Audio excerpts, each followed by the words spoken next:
Araujo contesté, Bastoni ciblé.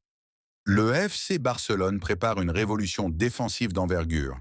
L'élimination du FC Barcelone face à l'Inter Milan en demi-finale de Ligue des Champions, 6-7 au cumul, a laissé des traces. Ronald Araujo n'est pas un joueur ordinaire. Leader charismatique, bête physique et guerrier respecté du vestiaire, l'Uruguayen a longtemps symbolisé la nouvelle génération du Barça. Combative, exigeante, fidèle à l'ADN du club tout en apportant une touche de modernité. Mais sa récente expulsion face à l'Inter, moment clé d'une élimination qui semblait évitable, a terni son image auprès d'une partie des sociaux et de certains cadres dirigeants. Plus qu'une erreur individuelle, c'est un symbole. Celui d'un cycle défensif qui, malgré ses promesses, peine à rassurer dans les grands rendez-vous européens. Et alors que le FC Barcelone veut capitaliser sur la dynamique impulsée par l'arrivée d'Hansi Flick, certains profils pourraient être réévalués. Bastoni, priorité affirmée de Deco.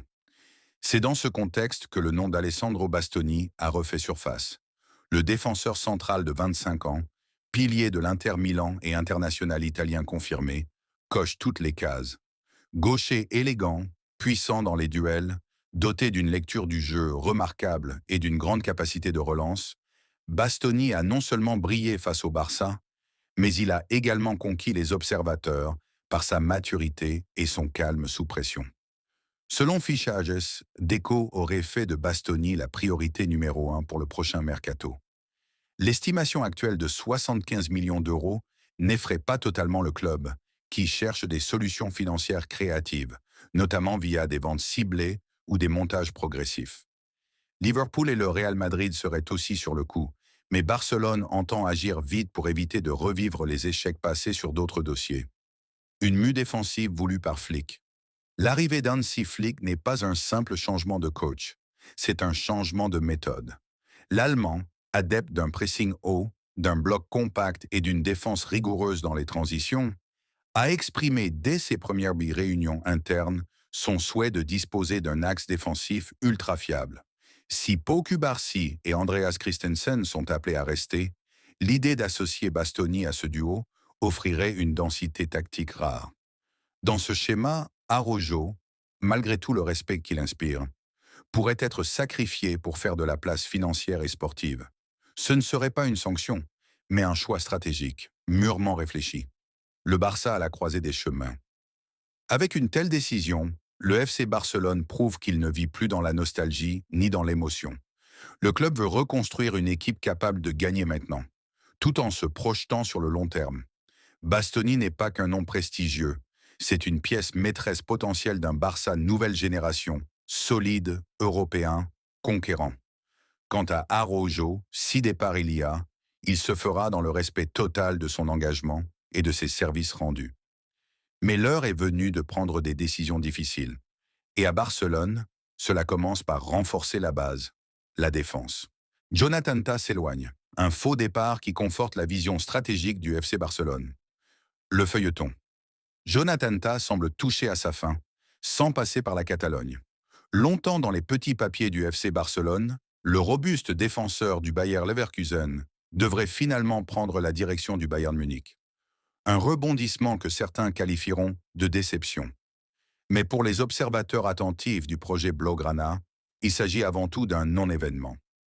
Le Barça avance, serein, avec une défense jeune, compétitive et portée par une vision à long terme. Tah au Bayern, un choix logique mais sans conséquence pour le Barça. Selon les informations fiables de Fabrizio Romano, Jonathan Tah, en fin de contrat avec Leverkusen, aurait été convaincu par une offre revalorisée du Bayern. L'affaire serait quasiment bouclée. Le géant allemand, courtisé un temps par le Barça et même le Real Madrid, semble avoir fait son choix. Et c'est en Bundesliga qu'il poursuivra son ascension. Ce revirement dans le dossier Tah n'a pourtant pas provoqué de remous au sein de la direction catalane. Car en réalité, le besoin n'est plus aussi urgent, et c'est là tout le génie du travail entamé en interne. La gestion sportive du FC Barcelone s'est réorganisée pour s'appuyer sur ses propres forces. Une défense en pleine éclosion, 100% compétitive, Hansi Flick, nouvel entraîneur des Blaugrana, aurait d'ailleurs validé l'idée de ne pas insister dans ce dossier. L'ancien sélectionneur de l'Allemagne a trouvé dans l'effectif barcelonais des garanties solides, notamment chez les jeunes. A commencer par Pau Cubarsí, la révélation défensive de la saison, devenu incontournable à seulement 17 ans. À ses côtés, Andreas Christensen s'est imposé comme un leader discret mais ultra efficace, tandis qu'Eric Garcia, de retour de prêt, pourrait être réintégré avec un rôle renforcé. Sans oublier Inigo Martinez, expérimenté et fiable, qui apporte équilibre et sérénité.